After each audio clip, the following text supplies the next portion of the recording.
ক্রিকেটের নতুন সভাপতির চওড়া হাসি। ফারুক আহমেদ বড্ড সাহসী, সৎ এবং বিচক্ষণ। সাবেক সফল প্রধান নির্বাচক জানেন খেলাটার উন্নতির রাস্তা। অন্য বোর্ড পরিচালকদের কাছেও তার বার্তাটা পরিষ্কার, সবার আগে যেন দেখা হয় দেশের ক্রিকেটের স্বার্থ। সব তুখোর প্লেয়াররা আছেন এখানে অ্যাজ এ বোর্ড ডিরেক্টর।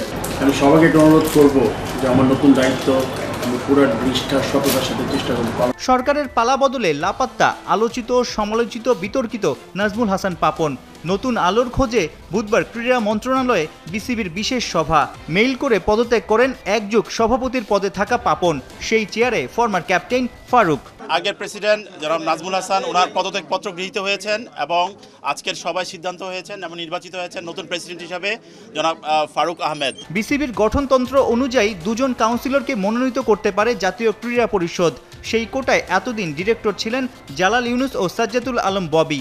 দুজনেই সরে যান। সেই জায়গায় এনএসসি থেকে যোগ দিয়ে বোর্ড পরিচালক হন ফারুক আহমেদ এবং নাজমুল আবেদিন ফাহিম। সভাতে উপস্থিত ডিরেক্টরদের সম্মতিতে নতুন সভাপতির দায়িত্ব বুঝে নেন সাবেক অধিনায়ক ফারুক আহমেদ। বিসিবি পেল প্রথম ক্রিকেটার প্রেসিডেন্ট। টিমকে একটা জায়গায় দেখতে চাই, তো সেক্ষেত্রে এটা তো একটা অনেক বড় একটা ব্যাপার। কিভাবে দেখবো, সো অনেক জায়গায় আমাদের কাজ করতে হবে।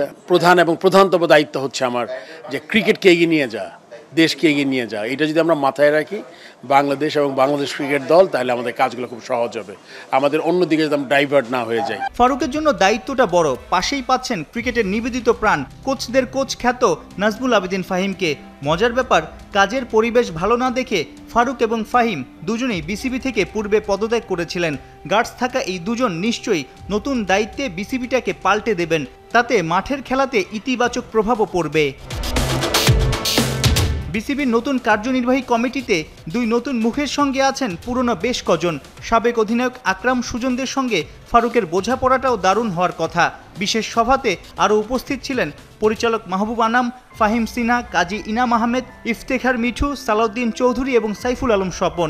ছাত্র জনতার অভ্যুত্থানে প্রাণ হারানো সকল শহীদদের স্মরণে বিশেষ সভা শুরুর আগেই 1 মিনিট নীরবতা পালন করেন বিসিবির কর্তারা। সাইফুল রূপক, ৭১, ঢাকা।